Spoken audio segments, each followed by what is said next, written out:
Welcome to The Other Dimension with the team, Damon Penny, Ben Winfield, and Louisa Brown.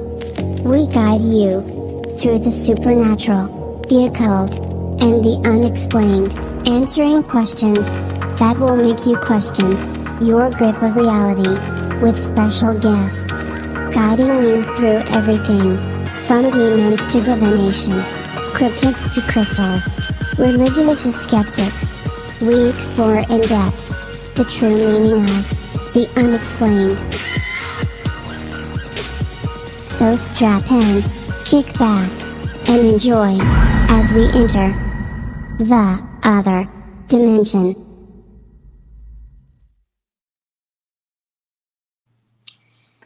Hello everyone, and welcome to The Other Dimension. I'm your host Kate, and with me today I have the lovely Scott Mathewson from Paranormal in History. We're going to ask him so many questions today. I'm all prepared, and thank you so much, Scott, for coming on. Very, very excited to interview you.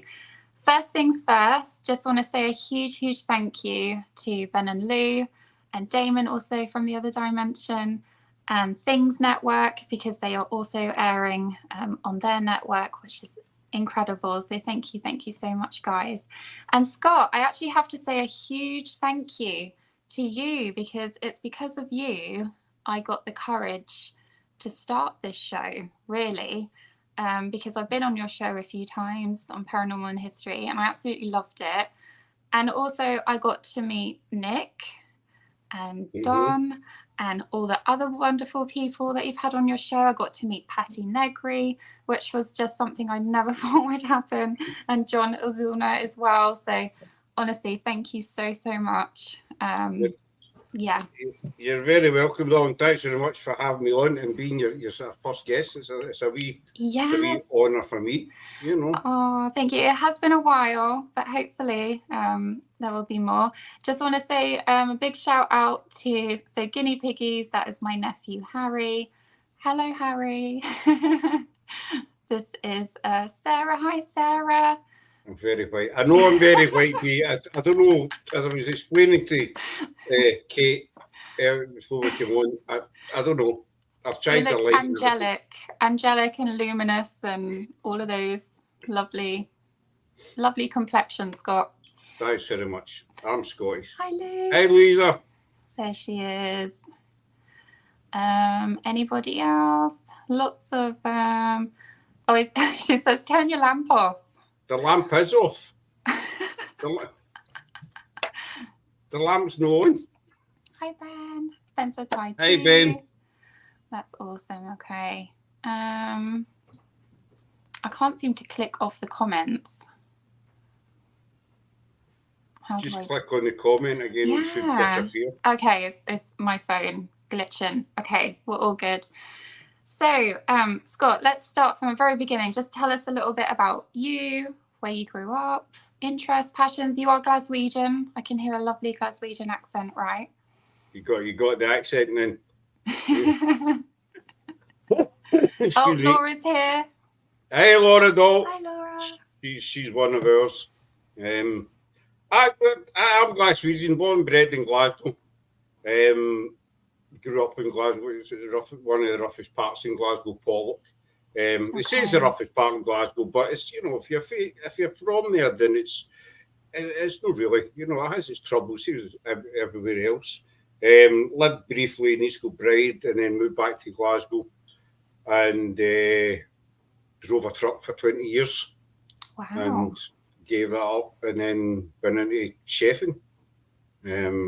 Got kids. We've got partner Sarah. We've got a little one, Tayami. She's 8 now. She'll be 9 in February. And that's it. My interests are Elvis Presley, as everybody knows. Nice. The paranormal, history as well, obviously. Formula One. Okay. I'm a big Formula One fan. I like, I'm into gospel. I've got a big variety of music, from gospel to like say AC/DC sort of thing, you know. But I like my gospel, my country music and what have you. And that's really about it. Yeah, well, there's a lot an average there. There's a lot that I'm going to unpick from that, definitely. Just going to say bye to Harry, since I need to go now. Okay. Bye, Harry. So truck driving, how was that? That's a pretty difficult job because you really have to concentrate. It's long hours. It's that.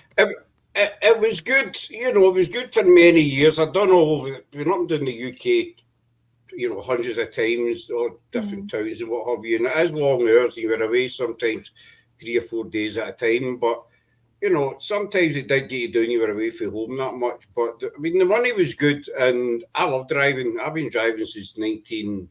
Big year with my age, 1986, 87, and you know, I still love driving to this day. So I was doing something that I loved. Yeah. But then it just, you know, a lot of companies turned it, you know, they were looking for agency drivers, and they just got kind of silly. And I thought, you know what, 20 years, I've had enough. Yeah, I get that. And I started just driving a van for a flooring company in Glasgow. Then I went into chefing. Yeah, but I did enjoy the driving. Yeah. So with chefing, do you have like a signature dish? I'm just going to say hi to Sean. Hi, Sean. Welcome in. I think Sarah loves sweet chili chicken skewers. Ooh, that sounds good.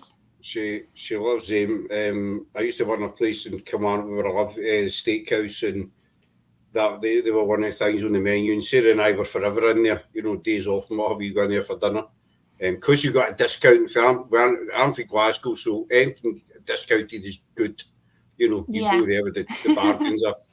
And so she, I'd say that was it. You know, there's quite a few things I make, but I think my chicken skewers are everybody's kind of favourite.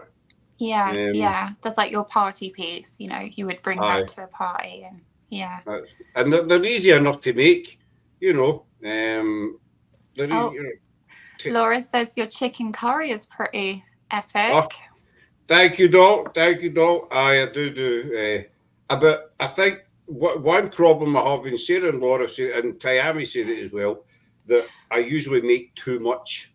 You know, and but it's just the way I was brought up. You know, it's better than too much than too little.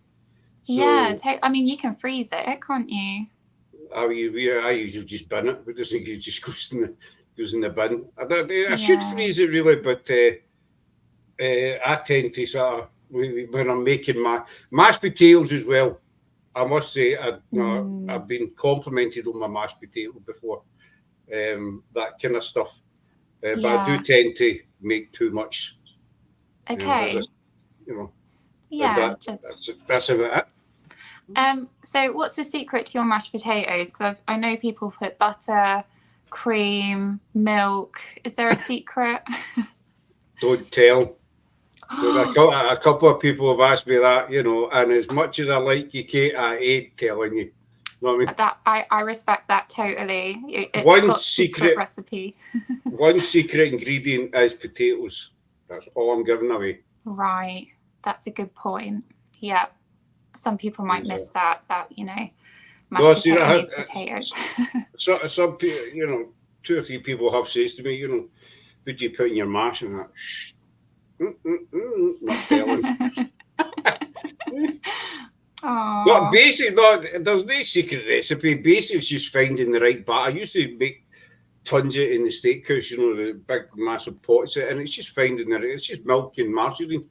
It's just finding the right balance to put in, and that's it. You know, I creamy and flavour. I could tell people there's a secret ingredient, keep them wondering, but there's no really, you know. I think it would be a good idea if you did a paranormal in history cookbook. How cool would that be? Yeah, you could do like ghost mashed potato and the shape of a ghost, and that's actually an idea. I need to talk to the ladies. Could do that. Yeah. Spooky mash. Spooky mash. There you go. Spook mash. I know in some of our shows we've ended up talking recipes with different guests and what have you, you know. Yeah, you could do that. You could add that to the cookbook. Yeah. I'm going to, you know, I'm going to write that down actually. Yeah, it's a good idea. I never actually. I've always got a pen on my shows, and people say, I've been asked before, what do you write? I said, I don't write anything down. It's just, you know. Just in case. It's the old, you know, when you give up smoke kind of thing, it's something to do with your hands. You know, you need. Yeah. So when I sit here, I'm just writing it as we speak. I write like a doctor, actually. Lee says, I like to put mustard and cheese in my mash. Oh, that does sound good. I do like mustard. Cheese, yeah, but I can't stand mustard. Oh, it's up there. It's down there with Marmite and tripe. I mean. Okay, I guess you either love it or hate it, right? Laura says, cause Paranormal in History haven't enough to do, Gaffer. Thanks, Kate. Well, it's in my wee notebook, so you know. Just keep checking Waterstones. There's a gap. Maybe you can bring it out like next Halloween, you know, like a year from now. Spooky food. Spooky food from Paranormal in History. It could be historical as well. You see, when people suggest something to me, you know, it sticks in my head. I don't know if you're the same. You know, somebody will say, why do you do this? I think, and it'll sit up there and just ferment and keep going and going and going, you know, and you keep thinking about it. So I've written that down, so that could be a shout for next year, maybe. That's keep exciting, an eye out. Definitely. Nice. So I am going to ask you a little bit about Elvis later on, and I wanted to get into your passions, and one of those is the paranormal and history. So let us know a little bit about Paranormal in History. You are the co-founder, right? Yep. Sarah and I we started Paranormal History back in 2020. We'd never ever done anything like that. Sarah likes a history, I like the paranormal. I do like history as well. Sarah's more the kind of history buff. And how it came about was we were in a couple of, you know, paranormal groups, and somebody asked me to go on a podcast. I'd never done a podcast, you know, as a guest, so I went on this podcast, and it was all right. And so we started getting friendly with 2 or 3 people, and they said, "Why don't you start your own page and your team and that?" And we'd never done anything like that in our life. You know, I'd always been interested in the paranormal, but you know, starting a Facebook group and that. So I thought, do you know what? To pop it, why don't we? So Sarah and I started it. It was around about June time, 2020. Okay. Pandemic. Just really about the start of the pandemic time. So it was kind of like the wrong time to start. You know, we only got a couple of investigations done, and then lockdown came, sort of thing. So it was Sarah and I for quite some time, just us two. Then Laura joined. She was in the background. She was Laura done a lot of the stories. She still does. She was like a kind of ghostwriter sort of thing, if that makes sense. Right. And then when was that? 2020, January 2021, we were contacted by Jennifer and Mark in America, and they wanted to come on board. So PIH USA was kind of born. And nice. And then just last year we added, Jem and Kate from Australia. Wow. So we've got Scotland, America, and Australia. So almost like 3 continents: North America, Europe, and Australia. Wow. Aye, true enough. I never thought it was that's 3 countries. So that's basically how it started. I mean, and to be honest with you, actually, when Sarah and I started it, we thought we'd maybe last a month, because you know, as I say, we'd never done it before, and we thought, what the heck, we'll give it a go. And over 4 years, we're still 4 years down the line, we're still here, and we've got we've been fortunate that we've got fantastic team members. Yeah. You know, that really can make or break a team, I think, you know, or a group, whatever you want to call So we have been really, really lucky that way. Yeah, that's amazing.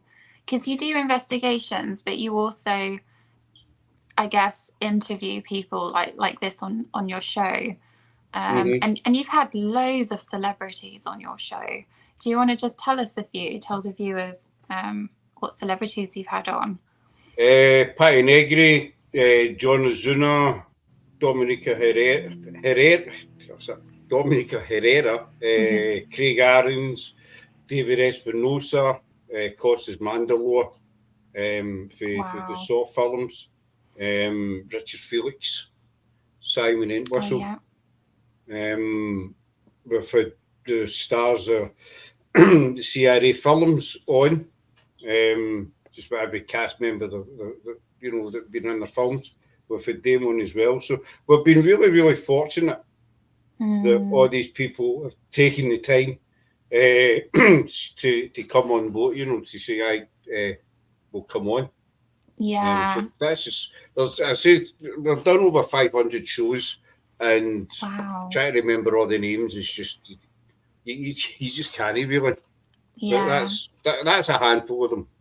That's an incredible achievement, though, Scott. Honestly, 500 shows, countless celebrities, as well as people talking about what they do, their lives, their interests. I mean, that's so interesting. It really is.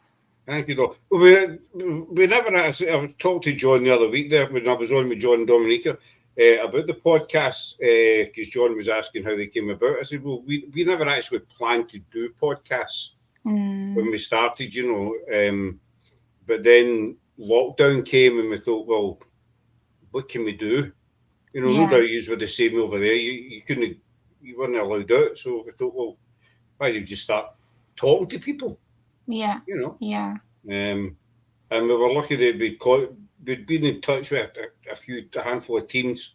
So I just mailed them and said, look, we're going to try podcast. Our first half dozen or so podcasts, it was just Sarah and I. We did something called Paranormal, and we would talk about a certain subject and then get people's opinions on it. And then we started to get guests on, and it took off for there. That's amazing. Yeah. So you started in investigations, and then because of the pandemic, that's when you started with the podcast. And then when did the investigations come back? I'm guessing once all the restrictions were lifted. And when did they come back? When was the lockdown finished? I think Sarah, a lot of you, Louisa could tell us. I think it was in about October, November. Right. 2020. I think, I'm not sure. It was a few months that, I can't mind off. But one of the girls probably, I think it was in about the October, November time. Yeah, no worries. Yeah, but they come out, and you still do them now. We've not done so many this year, just due to illness, and the weather here has been absolutely abysmal. So we have done some this year, maybe half a dozen or something, which isn't really a lot. We've got one next Friday, and then one in Halloween as well. Oh, that's exciting. Yeah. Oh, Sarah also says she can't remember. It seems like a lot. Right? Doesn't the pandemic feel like ages ago, even though it was only 4 years ago? It was a weird time. Time is weird. It was strange, and even when the lockdown finished, I felt that the Paranormal, it took a lot of teams quite some time to get back out there, because I think everybody was still, even though the lockdown had finished, everybody was still kind of, is it safe to go out? Yeah. So I think it took quite a wee while to get back off the ground, which is understandable. We were the same. You're kind of 50-50. Well, the government says it's safe, but is it safe? But it was. I say it's a lifetime ago, but Sarah and I both had COVID about 3 weeks ago. Oh no! Sorry to hear that. I've had that was my fourth time actually. I've had it 4 times. I'm just greedy. Gosh. Can't leave you alone. Well, Sarah got it first, and then the following week I started to feel a bit iffy, and I tested and came up positive. I was like, are you kidding me on? COVID number 4. But you don't hear much of, these days. So you do forget that it is still about. Yeah. Yeah. And I think there's just so many other stuff coming out as well because, of kind of that time when people were sheltered with lockdown and everything, you now have so many of the other viruses that we kind of forgot about. That's kind of merged in with the COVID, and it's like, oh no, there's like strep, and then there's the stomach flus that are coming out, and I think Sarah was telling me the other week there about this monkeypox. Oh yes, yeah, that's having a flare up of that in the UK at the moment, aren't they? I've not heard the many. I'm not saying there's no about, but I've not heard the many cases here. But I dare say that there is. But I'd never heard of that in my life. Well, nobody had heard of COVID. When COVID was just coming out, Sarah says to me, "Oh, there's this, virus going about," and I kept saying, "Oh, no, it's fine. It's just blowing smoke, I'm not counting much of them. Bang, the next week, That's very true. Need to be careful with COVID. Don't want to get suspended. Absolutely. Yeah. I agree. Let's swiftly move on. Then Laura, food poisoning. Oh man, yeah, food poisoning is awful. So it was Sarah, Laura, then me. 1 week after another. Yeah. But anyway, let's talk a little bit about your investigating. I know there's one place that you have investigated multiple times. Do you want to talk about that place and why it's special and why you keep going back and investigating there? It's called Loudon-Kirk. It's a kirkyard. Kirkyard's another name for a churchyard. We started there it's about 10 minutes away from it. That's why we started going. About 3 years ago, we started going down to Loudon, and we always had the sense that there was somebody down the back of it, somebody walking about. The girls would not get anywhere near the back of it. Laura's seen a shadow a couple of times as well. So we kept going back and investigating, and then we always got something, cat balls or K2, we always get something. And then about a year in, we started to get the name Ian and Lisa. We always felt there was a little girl kicking about there. One investigation we done, I was taking photographs, and there's a Celtic cross sits in the yard, and I was taking photographs, and I looked at one of the photographs, and everybody else was there. There was about 8 or 10 there, and there was a wee girl poking out for the side of the cross. No black hair, and a kind of white dress or white something on, and everybody seen it. But the weird thing was that later on, I was looking through the photographs again, and she was gone. Oh. And now I'm not saying that was paranormal, but we know that everybody there saw the photograph, saw the little girl, and then she wasn't in the photograph. So I don't know, but there's a family plot down the back of the Dempster family. They were farmers back in the 1800s, and we got a lot of activity there. And then we started to get the name James Dempster, who was the father, and his wife Christina. Okay. And we started to get a lot of EVPs, intelligent EVPs. There's just that much. It's hard to sort of describe it. There's that much. A lot of intelligent EVPs. The Dempsters worked in a farm which is a quarter mile away from where the Kirkyard is. And we went up to the farm. We talked to the owner, and we're lucky enough to have access to the farm. And a couple of investigations I've been doing in the Kirkyard, and I've said, I've been up at the house. I was up at the house to see, and we've had EVPs through the voice recorder. He's been up at the house. Scott was up at the house. Oh, wow. And we've took 3 or 4 different teams in there as well. And they've all witnessed the answers that we get, and we get a lot of intelligent answers, and that's why we keep going back. I know it's Rigger. I just saw Laura's comment. Rigger from Spig, him and I did an invest there ourselves one night, and he saw him, Wow. Okay. So he showed himself. So Riggett is from Scottish Paranormal. Paranormal Investigation Group. Yeah. Right.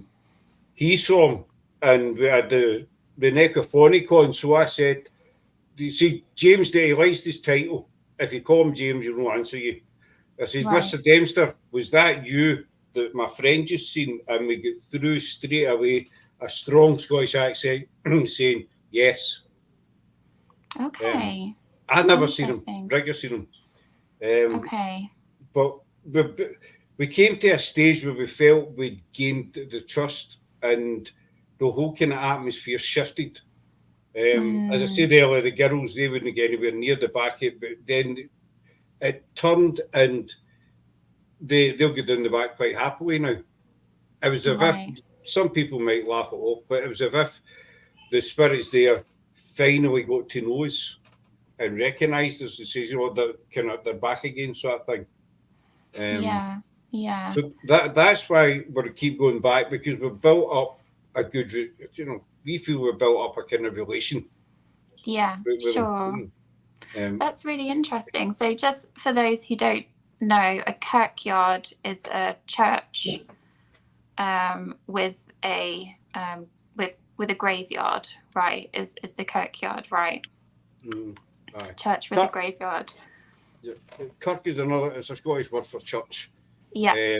So also German. Is it German as well? Yeah, it's also German for church, which is interesting. Yeah. That's basically what it's just a graveyard with a church in it. Yeah. That's interesting. So from your investigating and your beliefs in the paranormal, you believe that the spirits are still there, so they lived there and they passed and they're still there for whatever reason. Maybe they loved it there in their lives and they're happy there, they don't want to move on, and they can recognize you and your team and they want to communicate because they feel comfortable, because they know you, because you've been there so often and having that relationship. I mean, I know a lot of people might laugh at that and think, oh, you're talking nonsense, but we've had numerous teams in, and they've all witnessed, you know. Yeah, of course. One of the reasons we took different teams in was for kind of validation as well. Yeah. So that folk knew that we weren't talking out of our socks, basically. And, you know, Rosie Cardy, she's on next Sunday. She done 2 investigations, we was there, and, you know, she witnessed it as well. The owner up at the farm, he did an investigation with us as well down there, and he witnessed it for himself in the kirkyard. Right. So the farmers also had experiences there of the same family. Yeah, there's things happening up at the farm, wee little things, what have you. That's why we investigated there last year. We didn't get very much, but the owner was telling me that there's more stuff happening, so that's where we're going up next Friday. Rigger's coming as well. Interesting. I have a few more questions to ask you about the paranormal. Just Laura says, before I done a lone vigil in the kirk, I refused to go near the Dempster plot. But after the lone vigil, it was if Mr. Dempster realised I wasn't a threat and I was being respectful. Okay, interesting. And hi, Jeanette. Welcome in. How are you? Jeanette, though. So I have a few more questions to ask. So the equipment that you use to communicate with these spirits, so you think they're intelligent spirits, first off. They're not, it's not stone tape theory, like you think. No. I mean, okay, they're intelligent. We're just 2 quick examples. 2 Christmases ago, Craig, Laura's husband and I, we just the week before Christmas, we took a toy train, a bit of wooden toy train, and a wee angel doll up.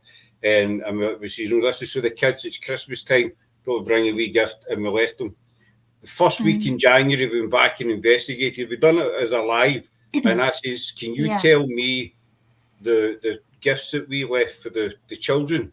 And we got through toy train and doll. And then I asked them when Rosie, I forgot her name, Rosie was there. I says, I've been up at the farm and there's a round wall at the back. Can you tell me what was behind that wall? And we get back sheep. Oh, wow. And I said, can you tell me what colour the sheep? Because there's black and white sheep up at that farm. I said, can you tell me the colour of the sheep? And he says, brun. And interesting. Then later, a wee while later, I says, I've forgotten the colour of the sheep. Can you just tell me? Can you remind me? And it came straight away, came through brun. So we've had a lot of intelligent answers. So, we know it's not the old stone tape theory, because they do respond when they don't respond all the time. But we have had a lot of intelligent responses for them. But the toy train and the doll, that blew us away when we got that back. Yeah, that is interesting. Do you think that it is afterlife, or do you think that they are in their timeline, but in another dimension, so to say, cross the veil? So you're communicating with them, but you're in your time zone, they're in their time, and it's just kind of overlapping? Or do you think that it is afterlife? You see, that's an interesting one, because I've said this on shows as well. Are we visiting them, or are they visiting us? And we did an investigation, gave me Rosie, and we get asked, I've said that, I think I spoke to yourself as well, are you ghosts? They're asking us. So, I mean, the Dempsters, I think it's present time, because just some of the evidence we've had is Mr. Dempster is there still looking after his family. His family are all interred there. And it's just our theory, we think that, and then when they say, he's been up at the house and stuff, and there's Scott, stuff like that. Whatever reason they're there for, we don't know. We know Mr. Dempster is, and Rigger, says he agrees with it. James Dempster's there looking after his family. There is a little girl there, Lisa, and as far as we know, her dad is called Ian. We can't find any information on them. We don't have a clue about, why they're there. We've got nothing on them, except we keep getting the same names. Spig investigated with us, and they get the same names as well. And that was with the headphones and the blindfold on. And he says, what's the little girl's name? And it was Rigger says, Lisa. 3 times he came out with Lisa as soon as we asked the question. So I think it's in our time, but I might be wrong, Oh yeah, of course. Nobody knows this. It's just the great mystery of life and death, isn't it? But it's definitely very, very. It's so fascinating. Just hearing about your paranormal experiences and what you do, and about the Dempster family, which is super, super cool. Just wanted to ask you a little bit about the equipment that you use. So do you use all the equipment available? Do you use all the apps? No, we're a kind of basic team. I don't mean, we're big believers that spirit. No offense to anybody that uses all the apps and tech and what have you. We'll use Cat Balls, K2 Meter, the Necophonic app, Spirit Talker app. So EMF meter. We've got a heat gun as well. But mostly we'll stick between Laura's phone,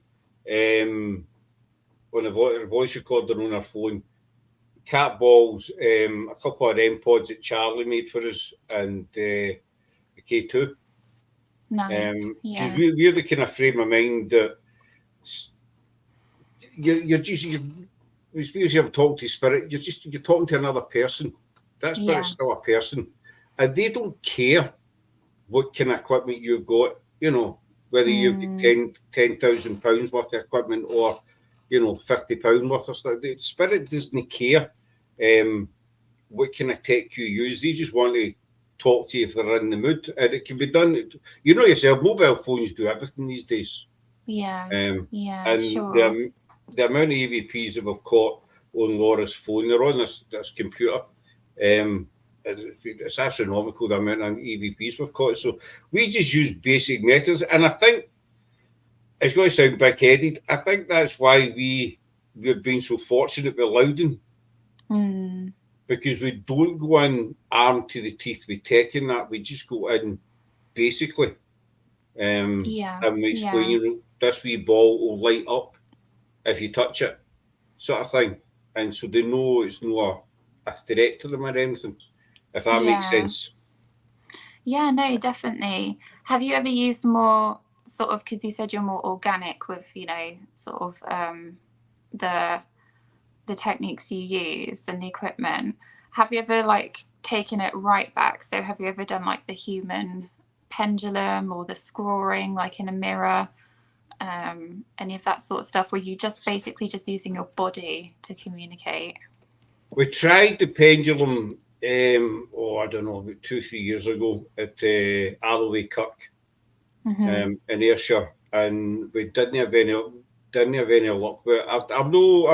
I'm kind of on the fence with the pendulum. No offence to everybody uses it, but I'm kind of on the fence with the pendulum. You know, I've watched a few teams do it, and we don't say we tried it, and it didn't work for us. Maybe we could, you know, maybe if we kept trying, it might have worked at some point. But I mean, we've used things like ping pong balls. Okay. We've used ping pong balls, a compass as well. A cut up T-shirt tied to a bit of string as well. That you need to do that indoors, but you know it's no good outside. You need to do that indoors. Candles and stuff like that, you know. And we've asked the spirit to, you know, can you move the material on the string sort of thing. Stuff that cost basically pennies. I see, now we've tried the human pendulum once, didn't work, but that's really it. So we kind of just stick to the same kind of method because we find that works for us. What's your view on Ouija boards? We don't use them. I've used it once with GSI when we did Sherwood Forest a couple of years ago. The only reason I did it was because John and Ralph, or especially Ralph, they've got a lot of experience with the Ouija board. Ralph's got over 30 years experience. And obviously, if I was going to try it, it'd need to be with somebody who knew what they were doing. And, you know, John and Ralph, they're like family. GSI like family with us now. I don't know. The Ouija board, no, because, again, it can be too easily manipulated. You know, and I'm not saying that everybody does it, you know, but... and plus, you don't know who you're letting in, who you're actually talking to. I mean, the same can be said if you're on the necrophonic. You know, you don't know who's. Somebody could say, you know, I'm a wee girl, I'm 10 years old. It could be some kind of, you know, guy, or you know, you just don't know. But so no, we don't get near the Ouija board. We don't know enough about it, to be honest with you. We've never bothered with it, and we don't know enough about it to use it. You know, I know there are people there who will just buy a Ouija board and go for it. But I'm kind of frame of mind, if you're going to try something like the Ouija board, then you need to know what you're doing, basically. And that's how we don't touch it. I think that's wise. You know. Just in case. We've got Willow. Kate, you didn't tell me you were hard up for guests. I would have offered myself. Thanks, Lois. I'm our first guest. I have the honour of being the first guest. Can we talk about your relationship with Lois? Because most people think, you know, oh, these guys hate each other. But it's a love-hate relationship, isn't it? You love each other, really. I've known Lois for about 5-6 years. And she's investigated with us a few times, but it's really just a wind-up. It's Nick. You know, she's really, really good friends with Nick, as you know. You know, because you know, Lois, you're there. Kate lives very near Nick. Actually, she's been out with him. So it's really just a bit of banter, you know. When I go and say Sir Nick and all the rest, it's really just a kind of wind-up. And that's really it. And it's a bit of a laugh. It's funny. It's nice. You need to inject a bit of laughter into podcasts and that. Yeah. You know. Totally. You two always have a laugh. It's so funny. You're always arguing. That's it. And it's the same, you know, when Nick comes in and say, how we doing, Sir Nick, my hero and my bro and stuff. Because I just know winds people up and that's it. And I've said that to Nick as well. You know, I says, I just do it to wind folk up, and that's where it ends, you know. No, that's good. So Laura says, I think the brown sheep threw us, especially as Rue said there had never been brown sheep. Rue is one of the owners of the farm. It's called Ladyton Farm, but you know it's where the Dempsters live, and he's lived there for years. And we told him, you know, and about the brown sheep. And the thing about the brown sheep was that he mailed me a few days after we did the investigation, and he says, "You're not going to believe this." Right. He says, "There's brown sheep in the next field." He says, "And in all my years here, I've never ever seen brown sheep here." He says, "But there's brown sheep in that field." Now, what I was thinking, it would be interesting to know, is if when they were living there in their time, did they have brown sheep? Well, James Dempster passed in 1890. His wife, Christina, she passed 2 years later. Right. So they were originally from Dumfries. Right. They moved up here from Dumfries. I don't know. It's hard to say, you know, whether they would have. But I did ask them, you know, can you tell me what colour the sheep were that were behind the wall and they came back brown? Yeah. Because maybe, I don't know if they were farming the land, but maybe they actually did have brown sheep, and it's just in their time. They were farmers, and they had staff as well, you know, that did bits and pieces, whatever. But they were. He was quite a prominent farmer in the area in that time, in the 1800s. It'll be interesting to look if there's any way to kind of look back on records or the farmers that are there now and ask them, you know, what were they farming and what animals did they have 100 years ago? I don't know if you can find that out. Is Sarah and Laura good with their research, or maybe, I don't know. I can ask Rue as well, and we'll be seeing him next Friday, so I can ask him as well. Maybe because he knows quite a wee bit about the history and stuff, so I can ask him as well and find out. I dare say they had brown sheep in the days anyway, somewhere. Yeah. Oh, when he says your ratings will fall down. Something like, good team, Nick. Mila is my homeboy. He's your homeboy for now. Watch this space. You're going to take him, Scott. So I have some more questions. So we've talked probably enough about the paranormal. Let's go into the history side of things. Okay. Bye, Willow. Bye, Lois. Bye, Lois. Good. Thank you. That's so kind. Laura's says most on of it the already. sheep were white when Mr. Dempster for a sheep called McGregor. Okay. Oh, interesting. Yeah. Laura's on the job already. She's on it. I'm going to ask you about the history side. Now, I know that you are a film director for the Wallace Trail. What is the Wallace Trail, and how did you get into that and the whole filmography? I'm not. I wouldn't call myself a film director. That's because when we've done the first episode, we're putting the credits up, and I said, right, what can we call ourselves? Sarah-in-law, and I said, well, you're the director, so just put director. So that's how it came about. But thanks, you know, I'm a film director. That's quite good. So basically, the Wallace Trail is, everybody's seen the film Braveheart. Yeah. You know, fantastic film. I've seen it hundreds of times. But it tells you. Are you happy with the Braveheart films? I've heard so many Scottish people that are not happy. There's a lot of people not happy with it, and a lot of people are happy. The Society of William Wallace says that most of it is quite accurate. Obviously, there's parts in the film that were Hollywoodized, you know, just to fill gaps and stuff. But I thought it was a brilliant film. But the Braveheart covers the basic story of Wallace, you know. He was born, he was brought up, and then how he fell out and went to war with the English and captured and executed. But there's so much more to William Wallace than people actually realise. And there's tons of locations in Scotland that have got ties to William Wallace that people have not got a clue about. Interesting. So what we did, I get the idea because a couple of years ago we did Forgotten Pendle.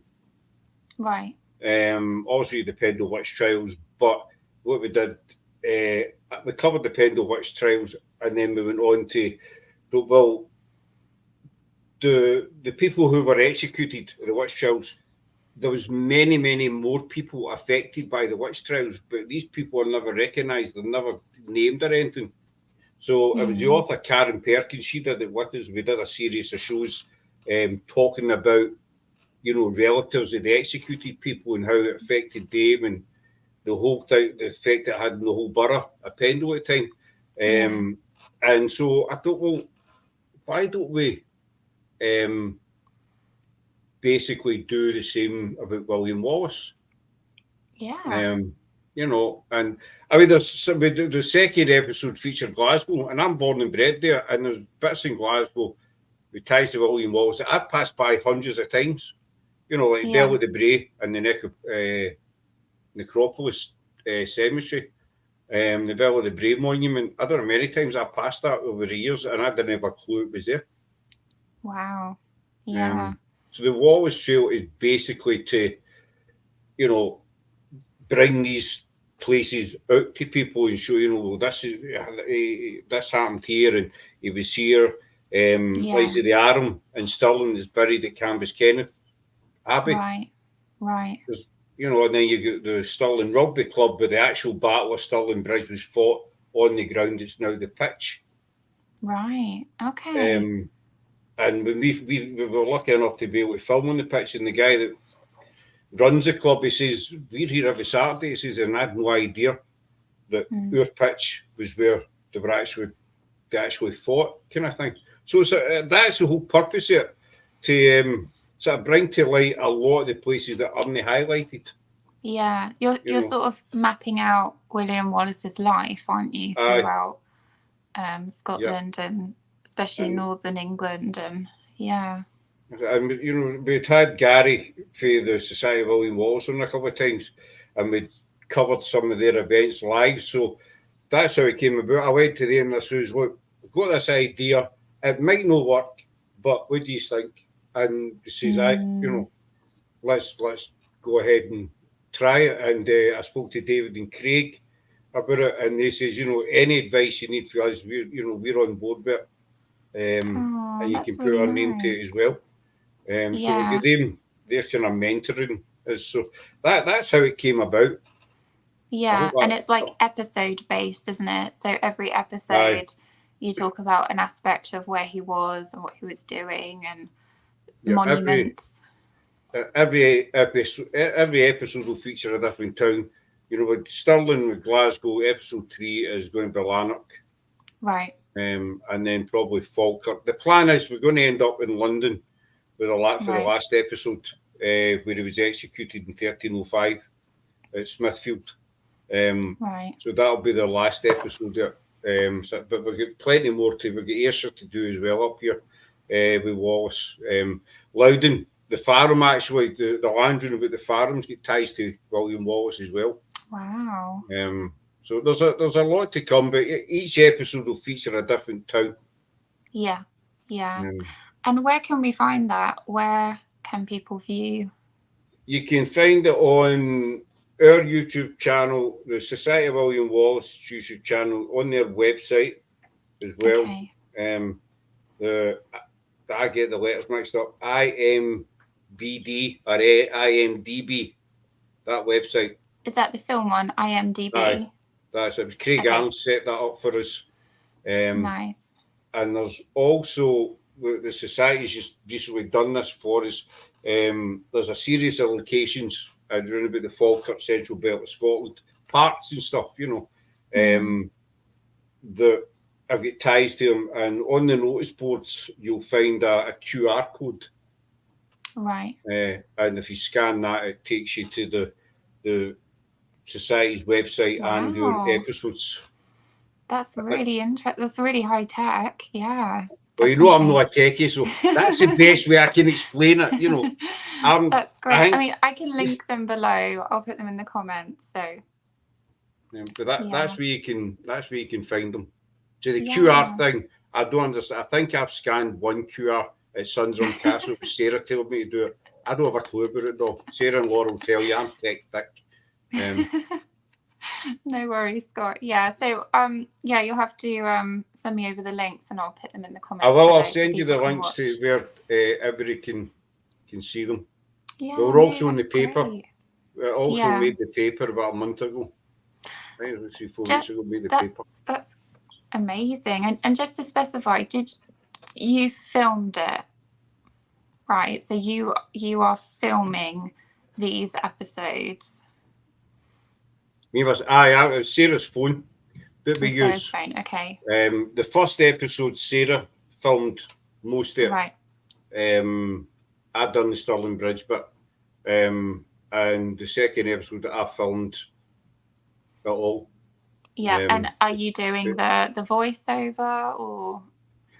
I do the first voiceover you hear is me, and then it's Gordon Aitken for the Society. He's the narrator basically. Gordon's the one you'll see in the episodes, telling you about the different. He's kind of expert on it. He's telling you about different places. So he does a couple of voiceovers for the places where it was kind of hard to film. Like we tried to film at the Wallace Monument, but it was full of tourists. So it really didn't happen for us. So what we decided to do was just film the monument, and Gordon done the voiceover for it. So I film it, and then Sarah and Laura, they sit here, and Sarah, they put it all together, and they fall out with me because and Laura does the photography. So everybody's involved in it. Yeah. Scott films the video, Laura does the photography, and then Sarah edits it. It's a team effort. That's remarkable.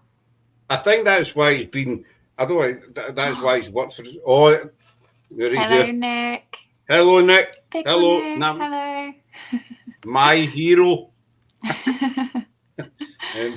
I think that's why, because Sarah and Laura do a fantastic job. I just gotta sit here and get in their nerves, basically. But when we're filming actually, it's weird. I don't like telling people what to do. If it's not in a kind of work capacity. But Gordon will say, right, where do you want me? I'll say, well, you stand there and we'll do this and stuff. But see, Sarah does the techie stuff. Laura does all the photography and lends a hand with the editing. So everybody just chips in. Yeah, that's great. It's a nice project, definitely. Nick says, good to see you guys. You too, Nick. Hope you're always well. A pleasure to see you, my friend. Now, I have to ask you, I'm just being conscious of time. I just want to ask you about Elvis Presley, because you are a super fan of Elvis Presley. Could you tell us something interesting about Elvis Presley that probably other people wouldn't know?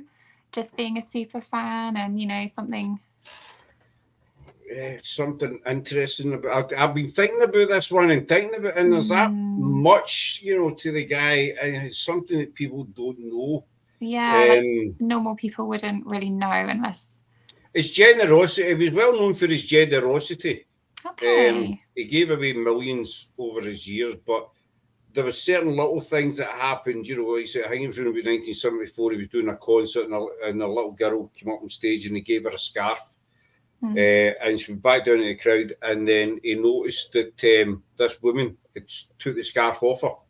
Right. So he got his security to bring the wee girl back up again, and he gave her a cross for his neck. Oh. And then it turned out later on that this cross was worth about $100,000. Oh my goodness! There was all diamonds and stuff in it, so it was worth quite a few $1,000s, and there was another thing, a lot of people might know, another concert, he brought a blind girl up on stage, gave her a scarf, and she's like, can I touch your face? Yeah. And after, he told his staff, go and find that girl's parents. And she was to get operations in her eyes, and Elvis paid for everything. He Oh, paid for wow. all our That's medical generous. care for then on, you know. And there was little things with that people don't, you know, don't know about the guy. Just wee things that happened. That's nice. It was, oh yes, you know, Nick and I talked about Elvis. So there's so much to the guy. It's hard to, you know, pinpoint something that people won't know. I mean, way back, he was well known for buying people cars, and there was a coloured lady. He was in buying Cadillacs one day, and there was a coloured lady standing outside looking in the showroom, and he went out to her and he says, "Do you like Cadillacs?" She says, "Well, I love them, but I would never ever have one." And he said, "Well, go in and pick one, and I'll buy." And he bought her. What year was that? That must have been like in the. That was 60s? back in the late 50s, else. Yeah. Early 60s. When there was the segregation, I guess, and all that horrible stuff going on. Yeah. He bought President Roosevelt's yacht as well, then gave it to a cancer charity. Wow. I think one of his biggest things was the Aloha for Hawaii concert, January 73. It was done for the Cooley Cancer Fund, cancer drive. He was actually the first guy, this is a wee fact people might not know, he was the first ever performer in music history to do a concert that was beamed by satellite around the world. Wow. And it was seen by over 1 billion people. I did not know that. That is incredibly interesting. Elvis was the first one ever. And that was done for charity. And he was offered $1 million to do it. And he said, put that into the Cooley Fund. He never took I would say a penny, he never took a cent, but he put his fee towards the fund. So that's something else people might know. Yeah, how generous he was. Like, he wasn't money hungry, you know. There's a well-known incident where he was told, you know, you need to watch the crowds because they would rip the shirt off your back. And Elvis turned around and says, "Well, they can have it because they paid for it." Wow. You know, that was the good thing about the man. He never ever turned down an autograph. He never turned down a photograph. He would open the gates of Graceland every weekend and let fans come in and walk about Graceland. He would do meet and greets every weekend, just good, you know, open the gates and let them in. You know, he adored his fans, which was a big thing. Yeah, totally. I just want to ask you about the conspiracy that Elvis is not really dead. What's your view on that conspiracy? Well, I'll be honest with you, he passed in 1977. And in the 80s, I was kind of 50-50. You know, when it first happened, I believe he was away. You know, I was heartbroken, what have you, millions were. But in the early 80s, these stories started to come out, and I started to think, well, you know, there's bits and pieces that don't actually fit, you know, the death scenario. So I did start to doubt it. And, you know, the guy had the money and the means to do it. But then the other side of the coin was, would he really have done it? Yeah. You know, considering his daughter, his family, and his millions of fans, you know. So I think he did pass in 77.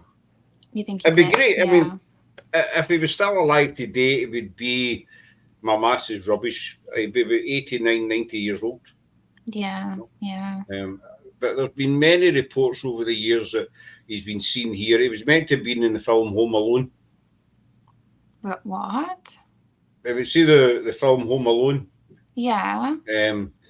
Well, there's a scene in it where the Catherine O'Hara is at the airport. She's at the check-in desk, and she's basically telling, I need a flight to go home. Yeah, I remember that. Yeah. Well, if you look in the background, there's a guy standing, and there is a resemblance, you know, to Elvis. But this story exploded, and people were putting the photograph up and drawing the circle and everything. You know, this is Elvis.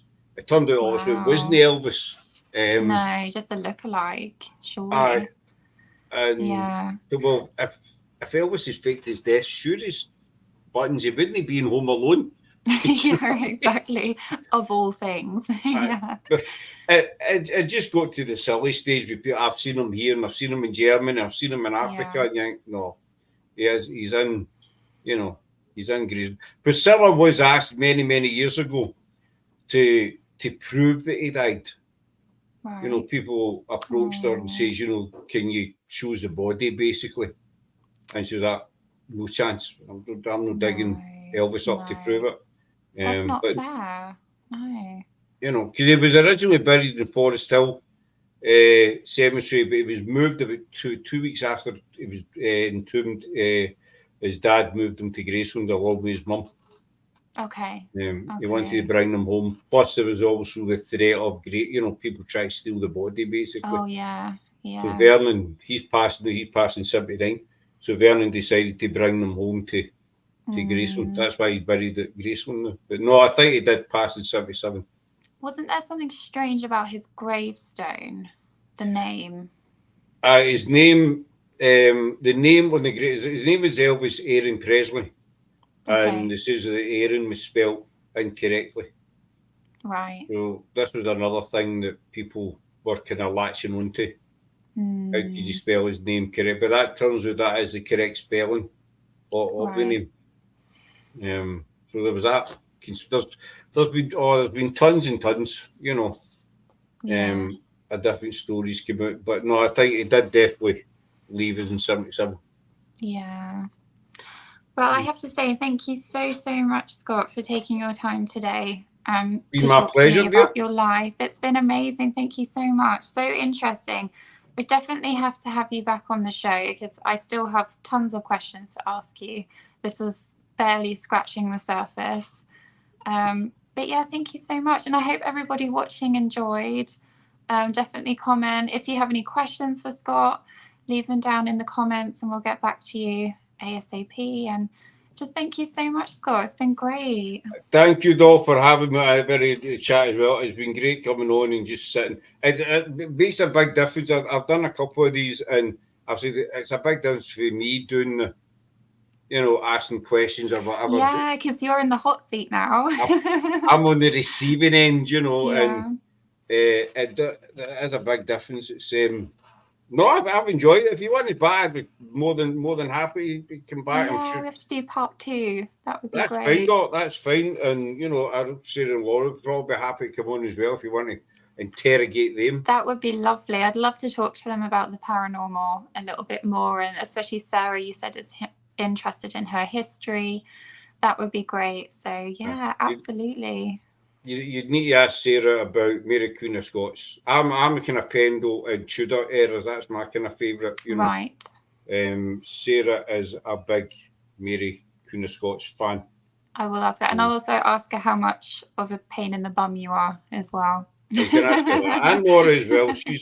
Laura's got quite a good head on her shoulders, even though sometimes, some of the things she did take a bit of believing, but on the whole, she is quite intelligent. But I'm sure they'd love to have a chat with you. Yeah, that would be great. No problem, Jeanette. I hope the storm is all fine. Take care, Jeanette. Definitely take care. And Nick, Noah's on for the last few minutes, but great show, guys. Thank you, Nick. I'll see you at Halloween, Nick. Nick asked to come on. Was it Halloween? That would be so good. I look forward to it. Nick, he's always in the hot seat. You and I will talk soon, sunshine. You have a good day, Nick. Oh, nice. Well, thank you very much, Scott. I think we'll end it there. Thank you, everybody, for watching, and we'll see you next time on Got Stories to Tell on the Other Dimension. Bye. Bye.